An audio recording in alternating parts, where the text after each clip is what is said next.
Hello दोस्तों, कैसे हैं आप लोग। दोस्तों, आप सभी का हमारे यूट्यूब चैनल रोजगार विद अंकुर शर्मा में बहुत बहुत स्वागत है। दोस्तों, आज का जो हमारा टॉपिक होगा वो आप लोग यहाँ से देख सकते हैं। मैं आपको वायर की इमेज दिखा रहा हूँ। तो दोस्तों, हमारे पास दो तरह के वायर होते हैं जो कि आप लोग यहाँ से देख सकते हैं। एक ये वाला जो वायर दिख रहा है अभी आपको स्क्रीन पे, ये वाले वायर को हम बोलते हैं सॉलिड वायर। ठीक है।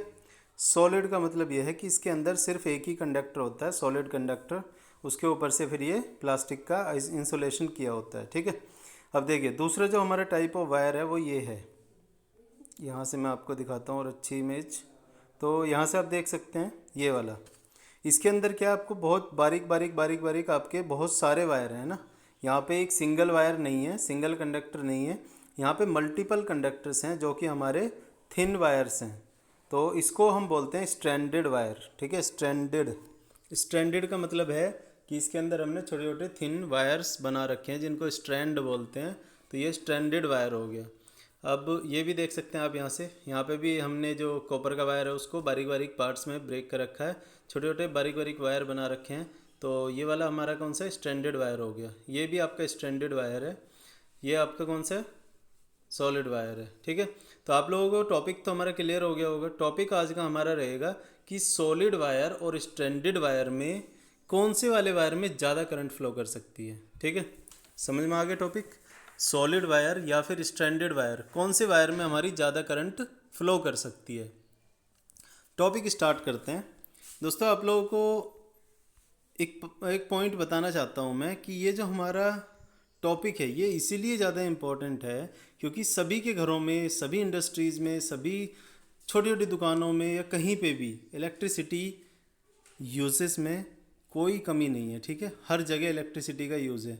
तो यहाँ पे अगर आप वायर सही चूज़ नहीं करोगे तो उसमें क्या होगा, लॉसेज होंगे और उन लॉसेज को हमें बचाना है। ठीक है, तो मैं ये जो वीडियो बना रहा हूँ मैं इसीलिए बना रहा हूँ जिससे कि आपको ये पता चल सके कि हमें कौन सा वायर कौन सी जगह पे कौन सी सप्लाई के साथ यूज़ करना चाहिए और कौन सा वायर हमारे लिए ज़्यादा सूटेबल होता है। तो दोस्तों, वीडियो को स्टार्ट करते हैं। ये देखिए, सबसे पहले मैं आपको बताना चाहता हूँ कि जो हमारा वायर है वो इस बात पे डिपेंड करेगा कि हम कौन सी सप्लाई दे रहे हैं। जैसे कि हमारे पास दो तरह की सप्लाई है, एक एसी सप्लाई है और एक डीसी सप्लाई है। तो एसी सप्लाई हमारी क्या है, ऑल्टरनेटिंग करंट इसको बोलते हैं। ठीक है, और डीसी सप्लाई क्या है हमारी, डायरेक्ट करंट इसको बोलते हैं। एसी सप्लाई की हमारी फ्रीक्वेंसी होती है 50 हर्ट्ज़ और डीसी सप्लाई की हमारी फ्रीक्वेंसी होती है 0 हर्ट्ज़, नो फ्रीक्वेंसी। ठीक है। तो दोस्तों, इसमें जो हमारा वायर होगा वो वायर हमारा इसी बात पे डिपेंड करेगा कि हमें कौन से वायर को यूज़ करना है, कि हमारा सप्लाई क्या है, हमें उसमें एसी करंट को फ्लो कराना है या फिर हमारा डीसी करंट को फ्लो कराना है। तो इस बात पे हमारा डिपेंड करेगा कि हमें कौन सा वाला वायर यूज़ करना चाहिए। अब जैसे मैं आपको बताना चाहूँ दोस्तों, आप लोगों ने सुना होगा, शायद नहीं सुना है तो सुन लीजिए।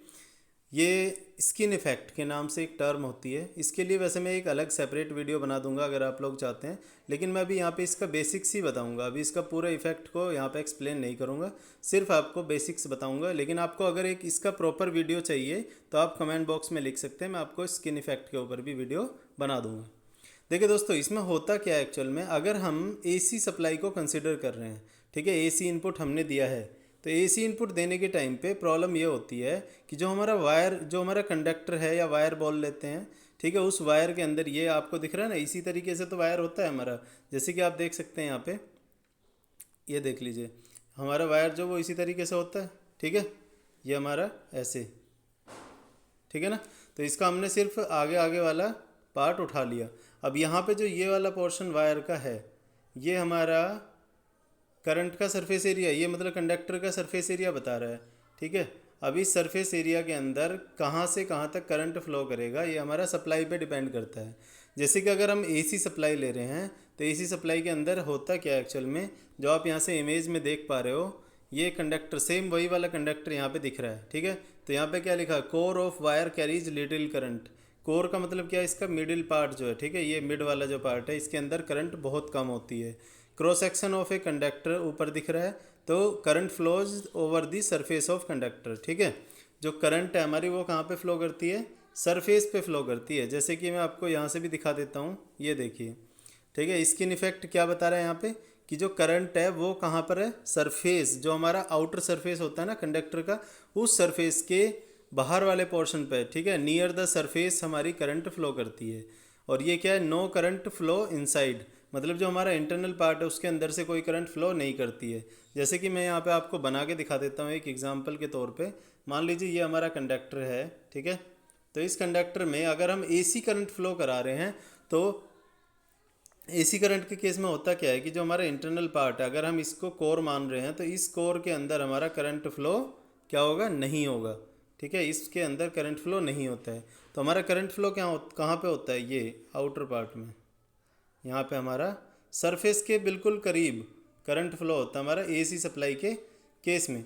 अब मान लीजिए दोस्तों, अगर हमारा करंट सिर्फ एसी सप्लाई के केस में कंडक्टर के पास ही कर रहा है, सरफेस के पास कर रहा है मतलब, ठीक है, तो बीच वाला पोर्शन बनाने की हमें क्या ज़रूरत है, फिर ये तो वेस्ट हो गया हमारा, इतना एरिया तो बर्बाद हो गया हमारा, इसमें कोई करंट नहीं फ्लो कर रही। तो इसका मतलब हमारी करंट कैरिंग कैपेबिलिटी बहुत कम हो जाएगी, ठीक है। अब मान लीजिए यहाँ से जब करंट कैरिंग कैपेबिलिटी बहुत कम हो जाएगी तो हमें क्या करना चाहिए, हमें इसका सोल्यूशन ढूंढना चाहिए। यही स्किन इफेक्ट जो है ना, जो मैं बता रहा हूँ स्किन इफेक्ट, वो यही होता है कि हमारे जो कंडक्टर है, ये कंडक्टर में जो करंट फ्लो करती है एसी, वो बिल्कुल इसके सरफेस के आसपास करती है। जैसे यहाँ से अगर मैं ड्रॉ करके दिखा रहा हूँ आपको, तो ये इस तरीके से करंट फ्लो करेगी, ठीक है, कंडक्टर के सरफेस के आसपास। लेकिन अगर इसी में अगर हम देखें, ये जो एरिया है, इतना एरिया, ये दिस इज़ वेस्टेज, ये किसी काम का नहीं है, इसमें कोई करंट फ्लो नहीं करेगी। ये हमारा स्किन इफेक्ट बताता है, ठीक है। तो अगर हम एसी सप्लाई की बात करें तो दोस्तों एक और चीज़ है इसमें कि हमारा जो स्किन इफेक्ट है वो सिर्फ एसी सप्लाई में ही होता है, डीसी में नहीं होता है ये, ठीक है। तो अब यहाँ पे मैं एक और पॉइंट आपको बताना चाह रहा हूँ, वो ये है कि अगर हम दो वायर ले लेते हैं, जो कि एक स्ट्रैंडेड वायर है और एक हमारा स्ट्रैंडेड का डायग्राम कैसे बनेगा, ये देखिए इस तरीके से, ठीक है, ये हो गया, बारीक बारीक वायर बना दी हमने। और सॉलिड वायर का डायग्राम कैसे बनेगा, ये देखिए, ये हमारा कवर हो गया और ये इसके अंदर से बस एक ही कंडक्टर जा रहा है, ठीक है, ये हमारा कंडक्टर जा रहा है पूरा, ये एक ही सिंगल कंडक्टर है।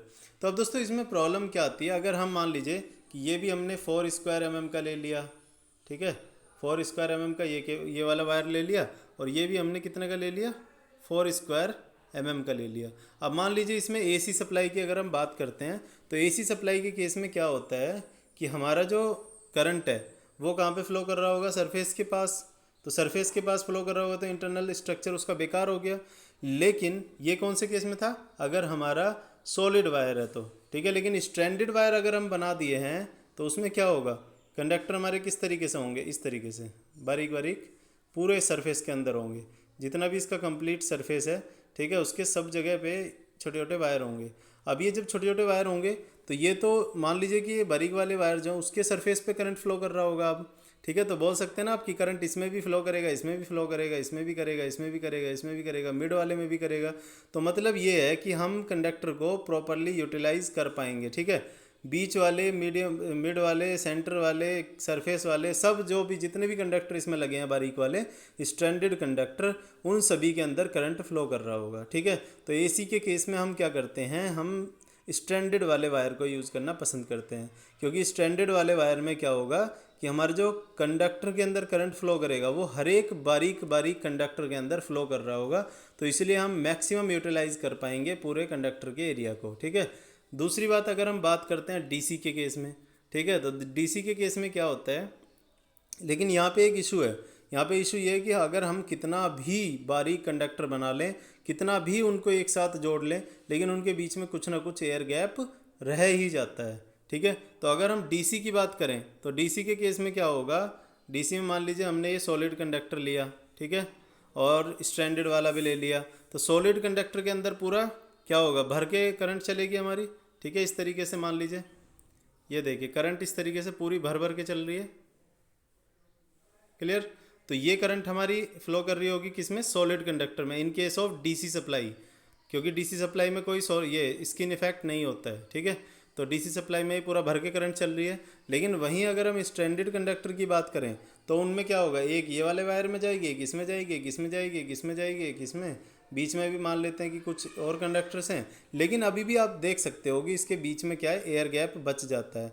तो उस एयर गैप की वजह से हमारा कुछ जो एरिया है इसका कंडक्टर का, कुछ एरिया हमारा वेस्ट चला जा रहा है, जिसकी वजह से करंट कैरिंग कैपेबिलिटी इसकी कम हो जा रही है। ठीक है, तो ये वाला डीसी के केस में अगर हम देख रहे हैं तो ये वाला हमारा नॉट रिकमेंडेड है और ये वाला रिकमेंडेड है। ठीक है, डीसी सप्लाई के केस में हमें सॉलिड कंडक्टर यूज़ करना चाहिए, स्ट्रैंडेड कंडक्टर यूज़ नहीं करना चाहिए। अगर वहीं हम बात करते हैं एसी सप्लाई की, तो एसी सप्लाई के केस में अगर हम ले रहे हैं ये एग्ज़ाम्पल, ठीक है, एसी सप्लाई के केस में ये हमने एग्ज़ाम्पल ले लिया, तो इसके केस में क्या है, इसके केस में हमें ये मान लेते हैं हमारा कौन सा स्ट्रैंडेड वाला है, तो स्ट्रैंडेड के केस में हमारा क्या होगा, एसी सप्लाई में हमारा स्किन इफेक्ट होता है, तो इसीलिए हमारा इसमें जो करंट फ्लो करेगा वो यहाँ पे करेगा।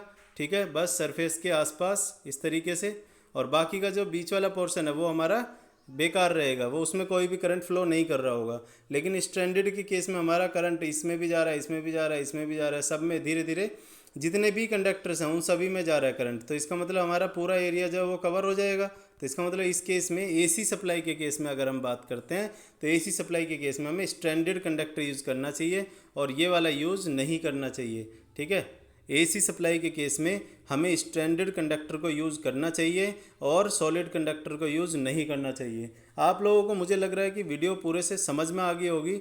अब हमारा जो ये डिपेंड कर रहा है, ये किस पे डिपेंड कर रहा है, एसी और डीसी सप्लाई पे, कि हमें स्ट्रैंडेड कंडक्टर को यूज़ करना है या फिर हमें सॉलिड कंडक्टर को यूज़ करना है। तो अगर हमारा एसी सप्लाई है तो एसी सप्लाई में स्किन इफेक्ट होगा, स्किन इफेक्ट होने की वजह से सरफेस पे करंट फ्लो करेगी, तो इसीलिए हम स्ट्रैंडेड कंडक्टर यूज़ करते हैं जिसमें हमारे हर एक बारीक वाले स्ट्रैंड के अंदर करंट फ्लो करेगी और मैक्सिमम एरिया को हम यूटिलाइज कर पाएंगे, मैक्सिमम कैपेसिटी पे हम उसमें करंट फ्लो करा पाएंगे। डीसी सप्लाई के केस में मैंने आपको बताया डीसी सप्लाई में कोई भी स्किन इफेक्ट नहीं होता है। जब स्किन इफेक्ट नहीं होगा तो उस केस में हमारी करंट मैक्सिमम फ्लो कर पाएगी। तो अब आपने यहाँ से एग्जांपल देखा था, अभी ये कंडक्टर का मैंने डायग्राम बना के दिखाया था। यहाँ से आप देख सकते हैं कि ये जो नीचे वाला है इसके अंदर करंट पूरे एरिया में फ्लो कर रही होगी, लेकिन स्ट्रैंडेड कंडक्टर के लिए कुछ ना कुछ एयर गैप बीच में रह जाता है जिसकी वजह से करंट पूरे एरिया में फ्लो नहीं कर पाएगी। तो दोस्तों डीसी के केस में हम कौन सा सॉलिड कंडक्टर को प्रीफर करेंगे, स्ट्रैंडेड कंडक्टर को प्रीफर नहीं करेंगे। तो आई थिंक आपको वीडियो पूरे से समझ में आ गई होगी। आपको अगर स्किन इफेक्ट पे वीडियो चाहिए तो आप कमेंट बॉक्स में ज़रूर लिखिएगा। बाकी और कोई टॉपिक आप सजेस्ट करना चाहें तो आप कमेंट बॉक्स में लिख सकते हैं। कोई और डाउट आपको बचा हो इससे वीडियो से रिलेटेड तो आप वो भी कमेंट बॉक्स में ज़रूर लिखिएगा। बाकी हमारे चैनल को लाइक और शेयर और सब्सक्राइब अच्छे से करिए और कराइए। सब अपने दोस्तों को शेयर करिए वीडियो जिनके लिए यूज़फुल वीडियो है, अपने कॉलेज फ्रेंड्स को, अपने कलीग्स को, सभी को ये वीडियो शेयर करिए। बाकी मिलते हैं नेक्स्ट वीडियो में। Thank you for watching.